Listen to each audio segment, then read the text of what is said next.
morning. It is Saturday morning, almost 10:30. This video is going to be very unstructured. I'm just going to kind of take you along with what I need to do with what's involved in this box. And my daughter's home. My husband and son are not. They have to go do some things. We got soccer today. We got a birthday party today.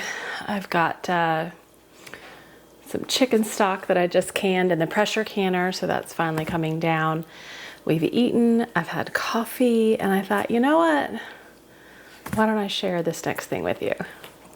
Garden season is quickly approaching, especially with all of the warm weather. I mean, it was like 80 degrees yesterday. I think it's gonna be 70s today. We are supposed to get on Monday night, I think down to 32, 33. So we're not out of the woods yet with the freezes. So I've got all of my seedlings on the back deck. I'm going to show you them in a minute.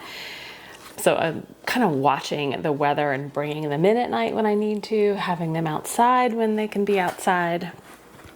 But they need to, I've got them in kind of grouped together in pots. They need to be separated. So I love Bootstrap Farmer, no affiliation with them. I don't even know if they have affiliates. And I needed some more pots. These are 4-inch pots, I believe 4-inch this way and then 4 inches this way. I love these. I use these. I've used these for probably 3 years now, so I bought more. I have 40. I bought another 40. So now there's 80.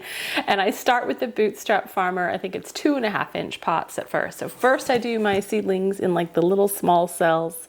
Then I transplant them to the 2.5-inch pots. Then I transplant them to the 4-inch pots. I know, that sounds like a lot of work, and it is. I choose to do it that way. Certainly there are easier ways and you don't have to do it. I mean, people grow gardens successfully in hundreds of different ways. But I find that I get the healthiest and best root development, especially on my tomatoes, right? Because remember, all the little hairs on the stem become new roots. And so you want to kind of keep pushing them down and let those roots kind of grow in the soil. So we now have 80 of these, which I hope is enough for at least the next few years to repot tomatoes, peppers, whatever else I need. But that's what we're gonna do today. And then this little nifty thing, this is new to me, but these sit 4x2, so 8 in a tray, but they sometimes wobble around. So I got these kind of inserts to help keep my pots straight. So let's go outside and start repotting. Okay, got it. So this is kind of what I had done, right? These are some of my tomato plants. They look so great, so healthy, but there's 3 here in this 4-inch pot.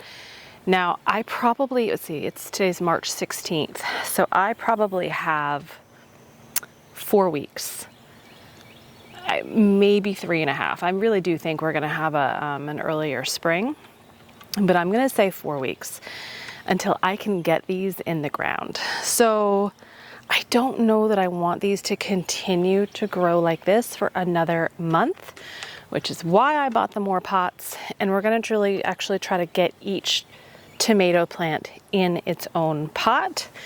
And again, I wanna get as much of this stem more in the dirt, kind of deeper down as possible to create a healthier rootstock for our plant. Oops, sorry, Marmar. So these are the 2.5-inch pots from Bootstrap Farmer. So again, I start everything in the small cells and move to these. I don't know that I'll need to move my peppers to the 4-inch pots before they need to go in the garden. They seem to do fairly well right now here, but at least I have more pots now, so I have the the option if I want to. But I just kind of wanted to show you the difference, right? So that's kind of the difference of how I'm graduating my plants to bigger pots. You know, and when I start out with my seed starting, I'm always, this is, by the way, my papers are so rudimentary. There's rips, it's nothing fancy here. But I always try to write down what's what, especially in the very beginning when I'm doing it in the small cells. It's so organized. It's, you know, I've got ruler lines, like I'm making it great. And then I get to the 2.5 inch pots and I might get a little lazy, a little slack. And then I get to the 4 inch pots and it's like, whatever. Just whatever. Hopefully I know it's a tomato.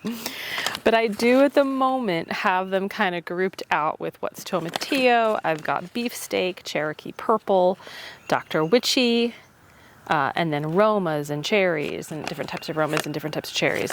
And so I really want to try today to make sure I keep that organization with what's what. Because in the garden, I want to put all the slicing tomatoes together.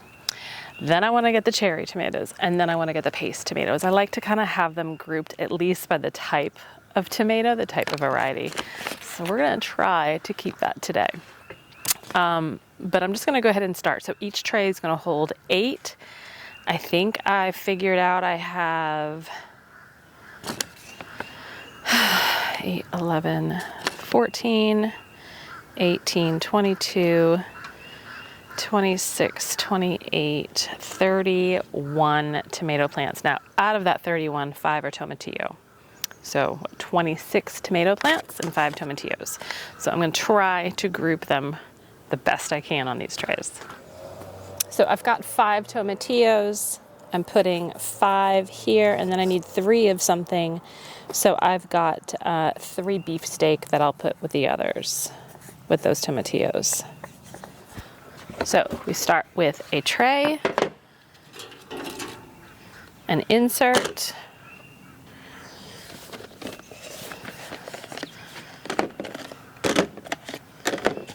and I can even group these by color, right? Do my 5 tomatillos in blue, and then maybe my 3 beefsteak in green. I also really prefer Fox Farm soil. This is the Happy Frog variety. Their Ocean Forest is also great. They sell nationwide. I think they're out of Southern California. But this, to me, is some of the best soil to work with my seedlings. I'm not going to fill them up all the way, probably half, because I want to make sure I have room to really push the roots down and get as much of that stem in. All right, so these are my tomatillos. You know, and I can just tell that some of them are obviously doing a lot better than others. These 2 here are a little smaller. And I do think that's just because of maybe the amount of sun they're getting, because they're so clustered together, kind of in that tray with all the tomatoes. So again, this is probably another really good reason to separate these out. I'll try and get as much of the root ball as I can.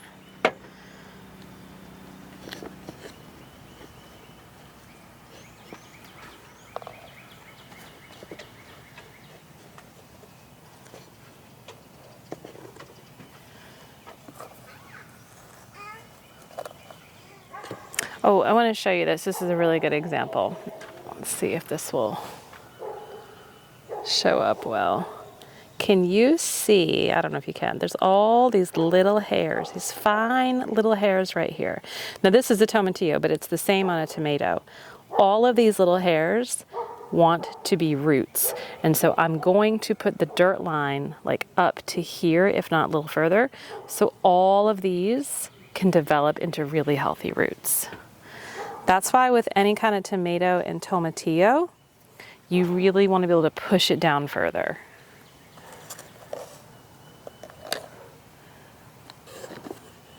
And then I'll just kind of get the dirt around it, hold it in place.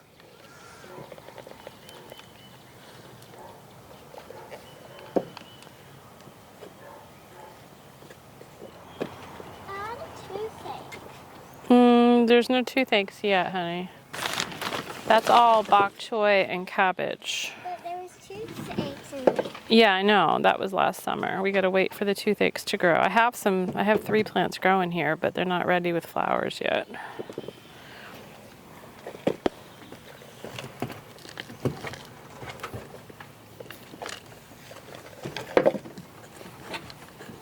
Okay, so the 5 tomatillos are done. I need to go find my 3 beefsteak. I find this kind of work very therapeutic, very relaxing. Even when I can't get, I don't get to go to our homestead property every day. Certainly in the summer and spring kind of garden months, I'm there multiple times a week. But on days when I can't get there, just being outside, working with my plants it invokes that same feeling. So there's a beefsteak. That beefsteak looks really good. And all of the little hairs, the little hairs are all the way up to here. They're pretty high up. So I may actually pinch off these 2 bottom branches and get it at least halfway, if not 3/4 of the way covered. Last year, I had the most beautiful tomato plants. And then I watered and fertilized with a fish emulsion, which is really good for your plants. But I think I burned them. Oh my gosh, look at this one. I'm telling y'all, the Bootstrap Farmer pots, they are the best I have ever used. They develop the most amazing roots. Well, anyway, so I burned almost every single tomato plant last year. And I relied on some friends and some farmers markets and like a local plant sale to get all my tomatoes last year because I killed them all. So this year I have watered with fish emulsion so far once already, just a few days ago. And I was extra careful not to get it on the leaves, making sure that it was properly diluted. I just didn't want to make that same mistake twice. Thankfully, so far I haven't. Okay, 1 tray is done. We've got our 5 tomatillo, these blue, and our 3 beefsteak. I'm gonna get everything done and then I'll water a little bit.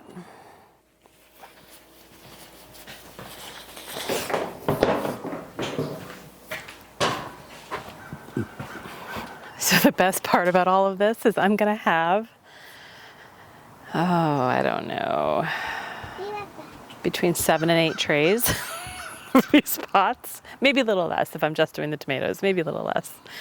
And on Monday night, it's gonna get a little chilly like I mentioned, so everything's gonna have to come in. I put a big tablecloth on the kitchen table and then that's where they go. And then in the morning when the weather's, the sun's out and it's warm enough, I bring everything back out. It's a labor of love to grow your own food, but it's so worth it.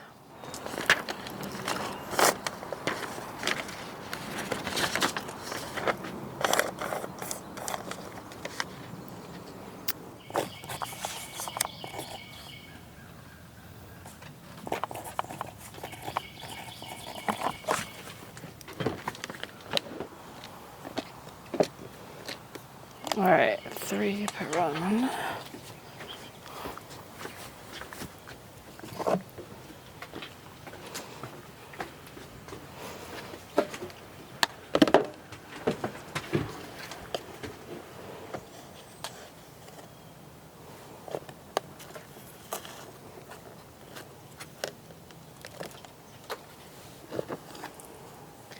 The other trick that I find has helped so far for a couple of years now is that when I'm watering, I am watering with warm water, not hot water, not cold water, but really good kind of warm, tepid water. It just helps keep the soil warmer and it helps facilitate that growth because they're not being stunted by cold, damp wetness.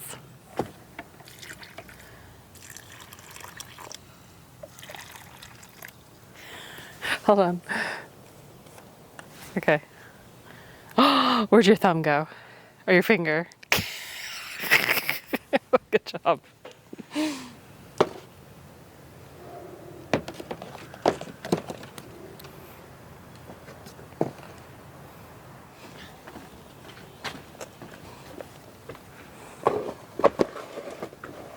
You know what else is going to be interesting as I'm thinking about all of this? Is transporting all of this to the garden. These are heavy trays, they're heavy, but I got all of the tomatoes and tomatillos in their own pot. Turns out I have 25 tomatoes and 5 tomatillos, so 30 total. But there's 1, 2, 3, 4, 4 trays of the tomatoes and tomatillos. I watered everything. I am so impressed with how healthy the plants look. I mean, I really am. This is probably the healthiest my tomato plants have ever looked. Just need to keep them alive for the next 4 weeks. So now I'm just trying to consolidate a little bit here on the table to make room to have everything here.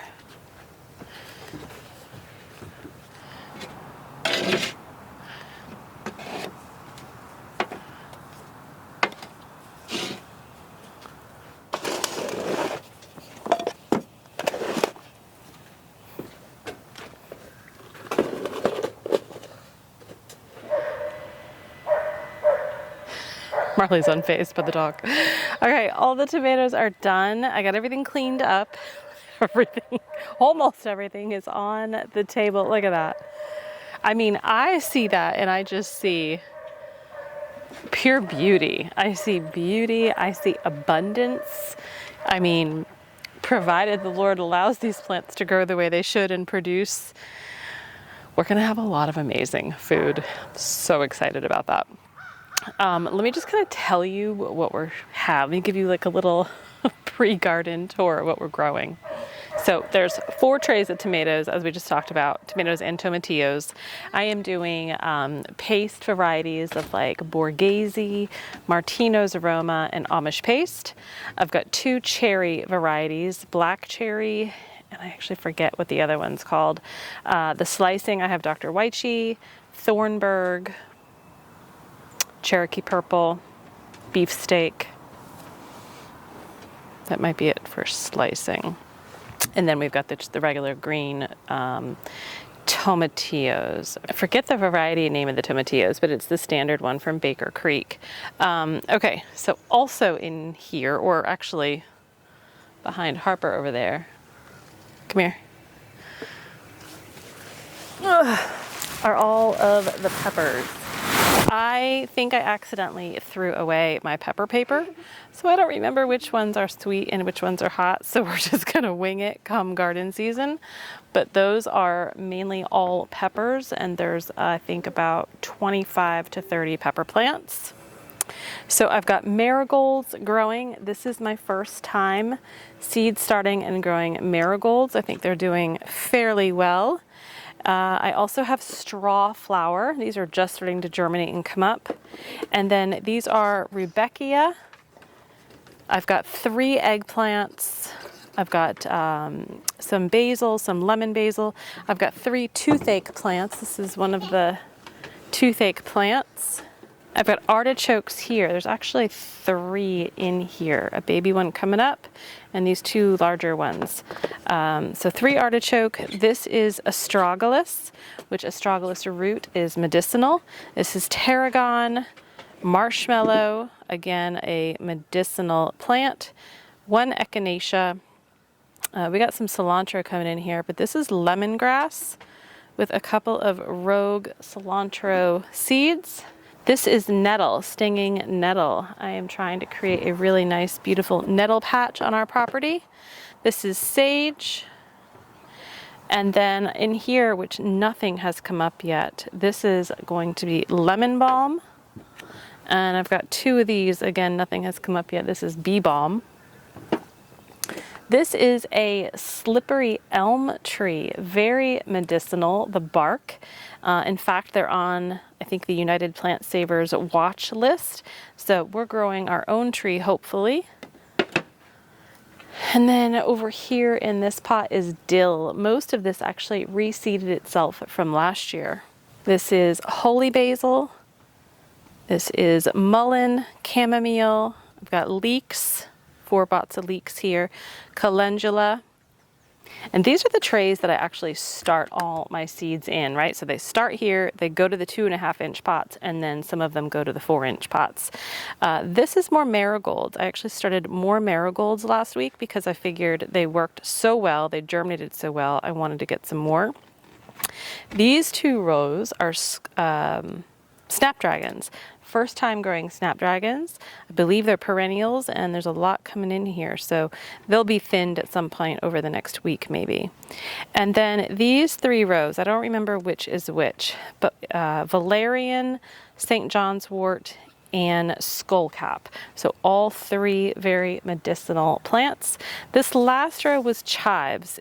I've got 2 chives that are kind of coming up, and hopefully they'll make it. And then we come over here. This is a ginkgo tree with their beautiful ginkgo leaves, hoping that really takes off this year. And then, like I had said, down here is all of our peppers. We've got a variety. Most of these are the sweet peppers, and most of these are the hot peppers, and then these are some basils that we've started. But the peppers all look pretty good. I don't think I need to repot them into the 4-inch pots. I think they're gonna be okay, but I am gonna have to keep an eye on them over the next 4 weeks. If I need to repot them, I will, but I'm gonna try not to have to. But everything is looking really good. And then over in my green stock, I've got bok choy and Chinese cabbage. In the garden, I've got cilantro, which I actually need to harvest and freeze dry because it's starting to bolt. Some Swiss chard, some lettuce, kale, mustard greens, and spinach. Not too much in the backyard garden, but enough to feed us 1 or 2 meals of greens. Thank you for joining me today. Like I said, this was kind of an unplanned, unstructured video, but I'm glad I was able to share all that's going in the garden, all that we're going to be doing.